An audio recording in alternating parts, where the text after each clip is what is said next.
पतरस को या बाकी चेलों को कैसे पता चला कि वो मूसा और वो एलिया था, क्योंकि वो तो कभी मिले नहीं थे। तीन मंडप बनाए तीनों के लिए, ये बहुत गलत चीज थी। प्रभु नहीं चाहता कि उसको छोड़कर किसी और के लिए मंडप बनाया जाए। वो चाहे मूसा जैसा कितना बड़ा नबी क्यों ना हो, वो चाहे एलिया की तरह अद्भुत काम करने वाला कितना बड़ा प्रभु का दास क्यों ना हो, मंडप तो सिर्फ एक के लिए ही बनेगा। झंडा तो सिर्फ एक ही का ऊंचा होगा, और वो मसीह यीशु का। खुदाम यीशु में आप तमाम भाई बहनों को सलाम, जय मसीह की, praise the Lord, good morning.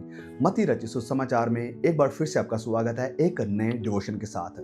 तो पिछले जो हमारे एपिसोड्स रहे उसमें हम चैप्टर 16 को सीख रहे थे, उससे डिवोशन ले रहे थे। अब हम चैप्टर नंबर 17 से आज का डिवोशन उठाएंगे। तो हम पढ़ेंगे वचन 4 से। यहाँ पर लिखा है, इस पर पतरस ने यीशु से कहा कि हे प्रभु, हमारा यहाँ रहना अच्छा है। यदि तेरी इच्छा हो तो मैं यहाँ 3 मंडप बनाऊं, एक तेरे लिए, एक मूसा के लिए, एक एलिया के लिए। वह बोल ही रहा था, इस बात पर ध्यान देना, वह बोल ही रहा था, अभी बात उसकी कंप्लीट नहीं हुई थी। वह बोल ही रहा था कि एक उजले बादल ने उन्हें छा लिया और उस बादल में से एक शब्द निकला, ये मेरा प्रिय पुत्र है जिससे मैं प्रसन्न हूं, इसकी सुनो। तो बड़ा ही पावरफुल ये पैसेज है और बहुत ही अच्छी एप्लीकेशंस है मेरे और आपके लिए इस हिस्से से जो हम सीखने वाले हैं।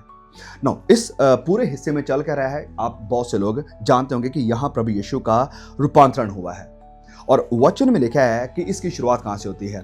प्रभु यीशु अपने चेलों को लेकर जाते हैं और बाकी चेलों को पीछे छोड़कर वह लेते हैं पतरस को, याकूब को और उसके भाई यूहन्ना को। तो ये तीनों लोगों को प्रभु यीशु अपने साथ लेकर जाते हैं आगे प्रार्थना करने के लिए। और जब प्रभु यीशु आगे प्रार्थना करने के लिए गए हैं और इनको पीछे छोड़ा है और खुद अकेले हो गए हैं, तो वहां पर प्रवचन में लिखा कि प्रभु यीशु का रूपांतरण होता है। और जब ये रूपांतरण होता है, एक बहुत बड़ी ज्योति, एक बहुत बड़ा उजियाला प्रकट होता है, और उस उजियाले में मूसा और एलिया उसके साथ बातें करते हुए दिखाई देते हैं। मतलब अब तीनों यहां दिखाई दे रहे हैं, मूसा, एलिया और प्रभु यीशु। ये तीनों बातें करते हुए जब दिखाई दे रहे हैं, तो पतरस, यूहन्ना और याकूब, ये तीनों इस सीन को देखकर अचंभा हो गए।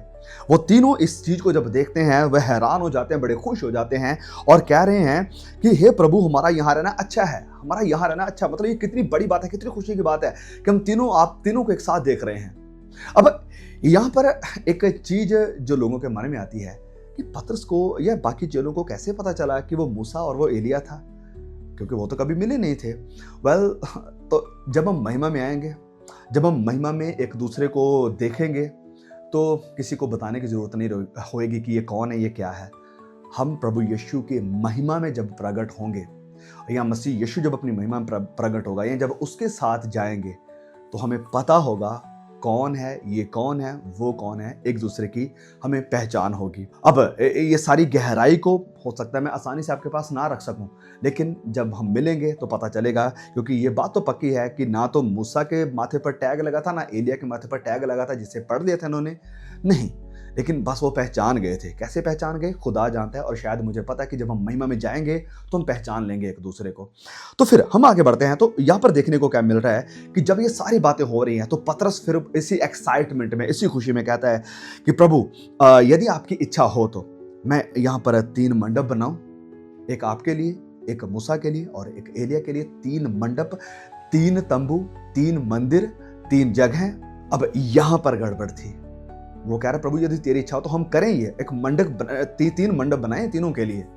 ये बहुत गलत चीज थी। प्रभु नहीं चाहता कि उसको छोड़कर किसी और के लिए मंडप बनाया जाए। वो चाहे मूसा जैसा कितना बड़ा नबी क्यों ना हो, वो चाहे एलिया की तरह अद्भुत काम करने वाला कितना बड़ा प्रभु का दास क्यों ना हो, मंडप तो सिर्फ एक के लिए ही बनेगा। झंडा तो सिर्फ एक ही का ऊंचा होगा, और वो मसीह यीशु का। और वो हमें दिखाई भी देता है आगे कि जैसे मैंने कहा था, इस बात पर ध्यान देना कि वह बोल ही रहा था कि बादल ने उनको ले लिया, उनको छुपा लिया, छा गया बादल और वो गायब हो गए। अब वो उसने बात कंप्लीट भी नहीं करी थी, वो बोल ही रहा था, उसको परमेश्वर ने बीच में काटा कि नहीं, ऐसा कैसे हो सकता है। मूसा के लिए मंडप बनेगा, एलिया के लिए मंडप बनेगा? नहीं नहीं नहीं नहीं नहीं नहीं नहीं। हाँ, ये दोनों बड़े महान लोग हैं, हाँ ये प्रभु के वफादार लोग हैं, हाँ ये प्रभु की उपस्थिति में है, हाँ ये अभी तुम्हें दिखाई दे रहे हैं प्रभु यीशु के साथ बातें करते हुए, लेकिन इसका मतलब ये नहीं है कि वो इतने बड़े लेवल पर पहुंच गए हैं कि उनके लिए भी मसीह यीशु के लेवल का एक मंडप बन सके। ऐसा कभी नहीं हो सकता। वो अपनी महिमा किसी के साथ शेयर नहीं करता, अपनी महिमा किसी के साथ वो शेयर नहीं करता। बादलों ने आकर दोनों को छिपा दिया, अब सिर्फ एक ही दिखाई दे रहा है और वो है मसीह यीशु। यहां से हम सीख रहे हैं इस बात को क्लियरली, कितना भी बड़ा प्रभु का दास क्यों ना हो, मूसा की तरह कितना भी बड़ा नबी क्यों ना हो, जिसने लोगों को आजाद किया, जिसके द्वारा व्यवस्था मिली, जिसके द्वारा परमेश्वर का लॉ मिला, कितना भी बड़ा सा नबी क्यों ना हो, कितना भी बड़ा एलिया की तरह क्यों ना, कि अद्भुत काम उसने किए, आग बरसाई, मैं बरसाए, अकाल पड़ा इसके समय में, अद्भुत चीजें, अद्भुत विश्वास है, लेकिन कोई भी इस योग्य नहीं है कि वो प्रभु यीशु के लेवल की महिमा को, आदर को रिसीव करे, मसीह यीशु के लेवल का आदर रिसीव करे। और जैसे ही ये बात पतरस के मन में आ रही थी तो वचन में लिखा कि बादलों ने उसे छिपा दिया। जरूरी है कि जब भी कोई बड़ा नबी ऊंचा हो और लोग उसको ऊंचा उठाना शुरू करें, बादल आएं और उन्हें छिपा दें और लोगों को दिखाएं कि मंडप सिर्फ एक के लिए बनेगा, आराधना के योग्य सिर्फ एक ही है, झंडा सिर्फ एक ही का ऊंचा आना चाहिए और वो है मसीह यीशु। सिर्फ और सिर्फ मसीह यीशु का झंडा ऊंचा। हम बाकियों का आदर करो, लेकिन लिमिट तक। वो आदर इतना भी एक्सट्रीम ना चला जाए कि आपका वो आदर वर्शिप में, आराधना में तब्दील हो जाए। यहां पर हुआ क्या, बादलों ने जब उन्होंने कवर किया तो फिर आवाज आती है कि ये मेरा प्रिय पुत्र है, ये मेरा प्रिय पुत्र है। बाकी सेवक हैं, दास हैं, लोग हैं, नॉर्मल इंसान हैं, आपकी तरह नहीं है।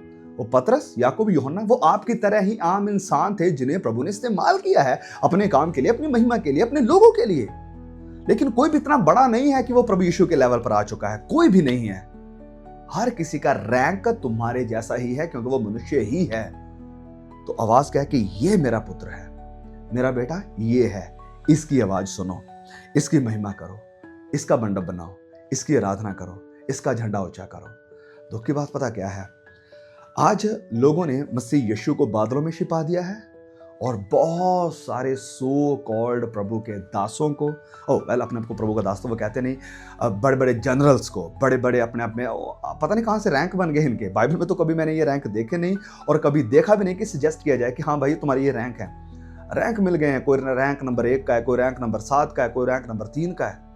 अपने अलग ही रैंक देकर उनको ऊंचा कर दिया गया, उनको एलिवेट कर दिया गया और मसीह यीशु को बादलों के पीछे छिपा दिया गया। दुख की बात है कि जो प्रयास पतरस करने की कोशिश कर रहा था, आज बहुत सारे चर्चेस में, बहुत सारे विश्वासी, बहुत सारे मसीह लोग फिर से ऐसा करने की कोशिश कर रहे हैं, फिर से ऐसा करने की कोशिश कर रहे हैं। लेकिन एक ही है जो सारे आदर के, सारी महिमा के योग्य है। एक ही है जिसको झंडा ऊंचा करना जरूरी है। एक ही है जिसकी बात को सुनना फाइनल है। एक है जिसकी फाइनल अथॉरिटी है। जैसे परमेश्वर ने कहा ये मेरा पुत्र है, इसकी आवाज को सुनो, इसकी सुनो। अथॉरिटी वही है, फाइनल अथॉरिटी वही है।